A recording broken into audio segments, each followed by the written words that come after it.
വിശദമായ വാർത്തകളിലേക്ക്. കൂലി കൂട്ടി ചോദിച്ചതിന് ആദിവാസിയായ ക്രൂരമർദ്ദിച്ച സംഭവത്തിൽ കേസെടുത്ത പോലീസ്. വയനാട് അമ്പലവയൽ നീർച്ചാൽ കോളനിയിലെ ബാബുവിനെയാണ് തൊഴിലുടമ മർദ്ദിച്ചത്. മുഖത്ത് ചവിട്ടേറ്റ് താടിയെല്ല് പൊട്ടിയ ബാബുവിനെ ആദ്യം ബത്തേരി താലൂക്ക് ആശുപത്രിയിലും പിന്നീട് കോഴിക്കോട് മെഡിക്കൽ കോളേജിലും പ്രവേശിപ്പിച്ചു.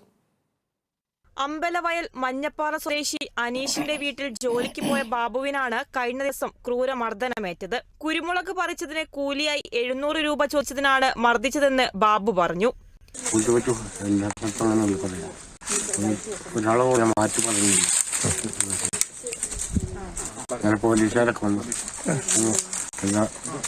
പോലീസുകാരോട് വന്നപ്പോ എല്ലാ കാര്യവും തുറന്നു. മർദ്ദനത്തിൽ അവശനായ ബാബുവിനെ SC പ്രൊമോട്ടർ എത്തി ബത്തേരി താലൂക്ക് ആശുപത്രിയിലെത്തിച്ചു. താടിയെല്ലിന് പൊട്ടലുള്ളതിനെ തുടർന്ന് കോഴിക്കോട് മെഡിക്കൽ കോളേജിലേക്ക് മാറ്റി. SC/ST വകുപ്പുകൾ പ്രകാരവും 325 വകുപ്പ് അനുസരിച്ചും അമ്പലവയൽ പോലീസ് കേസ് രജിസ്റ്റർ ചെയ്തു. മർദ്ദിച്ച ശേഷം തള്ളിയിട്ടപ്പോഴാണ് താടിയെല്ല് പൊട്ടിയതെന്നാണ് പോലീസ് നിഗമനം.